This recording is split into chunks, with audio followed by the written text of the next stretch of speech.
গাজীপুর মহানগর সংগ্রামী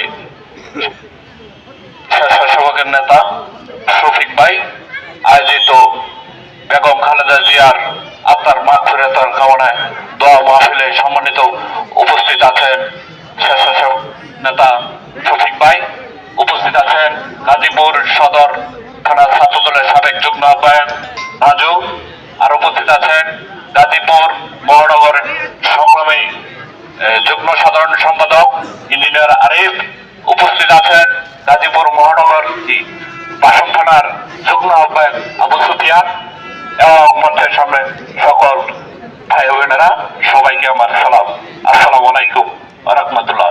এবং গাজীপুর মহানগর বিপ্লবী সদস্য সচিব আব্দুল হালিমুল্লাহ ভাইয়ের পক্ষ থেকে রক্তিম শুভেচ্ছা অভিনন্দন। প্রিয় ভাই বোনেরা, আপনারা জানেন গত কয়েকদিন আগে দেশের নেত্রী বেগম খালেদা জিয়া উনি এই দুনিয়া ছেড়ে ত্যাগ করেছেন। মানুষ মরণশীল, সবারই মরতে হবে, মৃত্যুটা অস্বাভাবিক ছিল।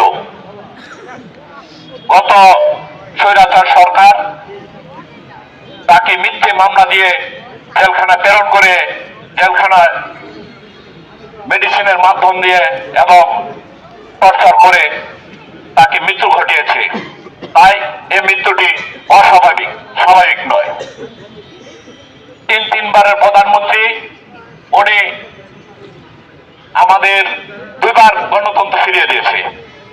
90 সাল স্বৈরাচার এরশাদ যখন এ দেশটাকে জিম্মি করে রেখেছিল, মানুষের স্বাধীনতা কেড়ে নিয়েছিল, তখন খালেদার নেতৃত্বে এই দেশ কিন্তু আবার গণতন্ত্র ফিরে পেয়েছে এবং স্বাধীনতা ফিরে পেয়েছে।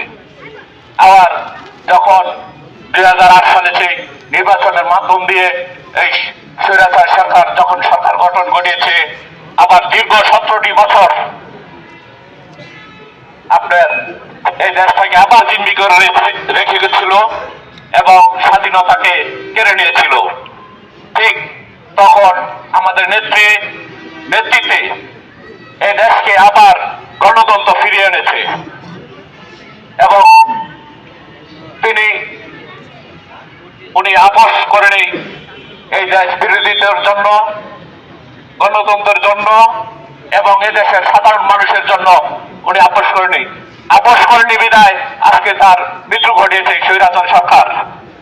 তাই আপনাদের কাছে আমি আমার নেত্রীর জন্য সকলের কাছে দোয়া চেয়ে ওনাকে যেন আল্লাহ তাআলা তাকে জান্নাতবাসী করে, এই বলে আমি আমার সংক্ষিপ্ত বক্তব্য শেষ করছি।